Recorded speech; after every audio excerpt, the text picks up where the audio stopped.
Hi everyone, welcome to Varshini vibes. இன்றைக்கி நம்ம ஒரு டேஸ்டியான பாதுஷா ரெசிபி பார்க்கலாமா?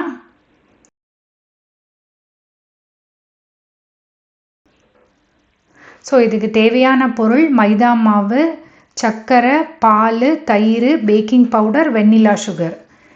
1.5 டம்ளர் மைதா மாவு எடுத்துட்டுருக்கேன். 1 டம்ளர் சர்க்கரை எடுத்துட்டுருக்கேன். பேக்கிங் சோடா எடுத்துட்டுருக்கேன். வெண்ணிலா சுகர் எடுத்துட்டுருக்கேன். வெண்ணிலா சுகர் இல்லாதவா பிளெயின் சர்க்கரையை மிக்சியில் ஃபைனாக பொடி பண்ணி எடுத்துக்கலாம். தயிர் எடுத்துட்டுருக்கேன். பால் எடுத்துட்டுருக்கேன். அதுக்கப்புறம் பார்த்திங்கன்னா ஏலக்காய் பவுட்ரு பண்ணி எடுத்துக்கணும். நெய் தேவையான அளவு. ஸோ இப்போ ரெசிபிக்குள்ளே போகலாமா? 1.5 டம்ளர் மைதா மாவு எடுத்துட்டுருக்கேன். அதில் 1/4 டீஸ்பூன் பேக்கிங் சோடா ஆட் பண்ணிக்கிறேன்.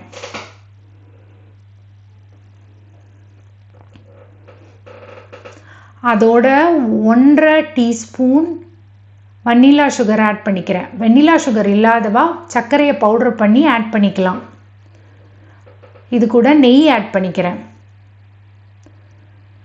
3 டீஸ்பூன் நெய். இப்போ எல்லாத்தையும் போட்டு மெதுவாக பிசைஞ்சு கொடுத்துக்கணும்.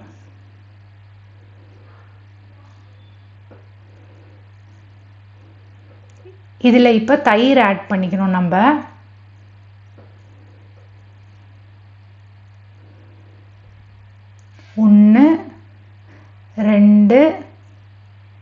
2 ஸ்பூன் தயிர் ஆட் பண்ணிட்டுருக்கேன். இப்போ மெதுவாக கலந்து கொடுத்துக்கணும். ரொம்ப அழுத்தி பிசையக்கூடாது. மாவை நிதானமாக தான் பிசையணும். இப்போ இதில் பால் ஆட் பண்ணிக்கணும். ஒரு 1/4 டம்ளர் பால். அதை ஊற்றிண்டு நிதானமாக பிசையணும். சப்பாத்தி மாவு மாதிரி ரொம்ப அழுத்தமாக பிசையக்கூடாது. சாஃப்டாக பிசைஞ்சால் போதும்.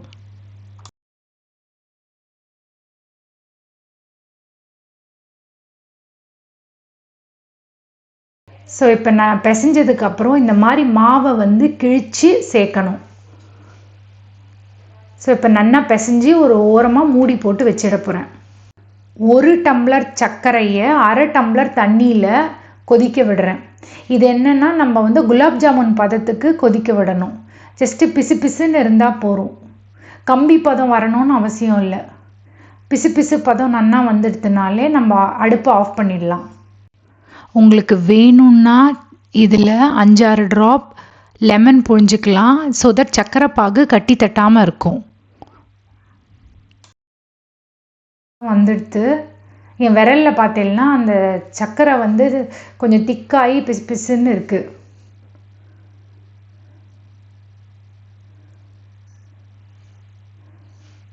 இப்போ உங்களுக்கு நன்னாவே தெரியும் விரலில். ஸோ நான் இதை ஆஃப் பண்ணி ஓரமாக வச்சிடுறேன். ஏலக்காயை பவுட்ரு பண்ணி 1 ஸ்பூன் ஏலக்காய் போட்டுக்கிறேன். ஸோ இப்போ இதை ஓரம் வச்சுட்டு அடுத்தது பாதுஷாக்கு உருட்டுறேன். ரொம்ப அழுத்தி உருட்டக்கூடாது. நிதானமாக ஒரு ரவுண்டு பால் எடுத்து அதை லேசாக அமுத்திக்கணும். நடுவில் ஒரு ஓட்டை போட்டுக்கலாம்.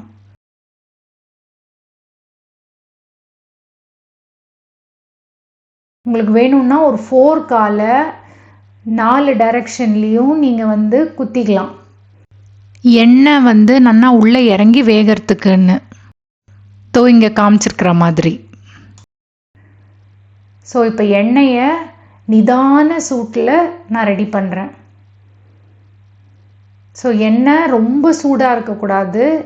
ஜஸ்ட்டு நிதானமாக இருக்கணும். அடுப்பு ரொம்ப சிம்மில் வச்சுக்கணும். போட்டோன்னே சரன்னு பொரியாமல் நிதானமாக வர ஆரம்பிக்கணும். அடுப்பு ஃபுல்லாகவே சிம்லேயே தான் இருக்கணும் பாதுஷாக்கு. ஸோ இப்போ 2வது பாதுஷாவையும் போட்டுட்டேன்.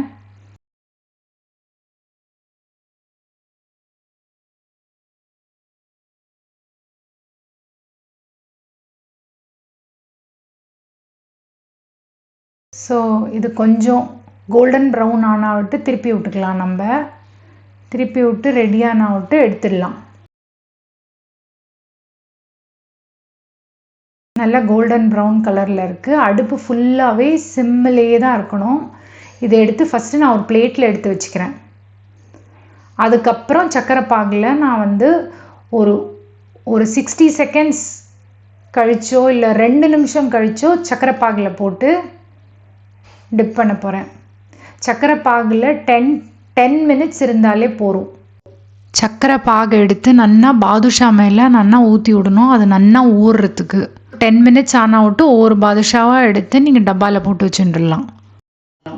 இன்றைக்கி நான் எடுத்துட்ட மெஷர்மெண்ட்ஸ்க்கு எனக்கு 8 பாதுஷா கிட்ட வந்தது.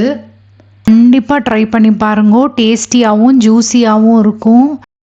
வர்ஷினி வைப்ஸுக்கு சப்ஸ்கிரைப் பண்ணுங்கள், லைக் பண்ணுங்கள், ஷேர் பண்ணுங்கள், கமெண்ட் பண்ணுங்கள். தேங்க்ஸ் ஃபார் வாட்சிங். டடா பாய்.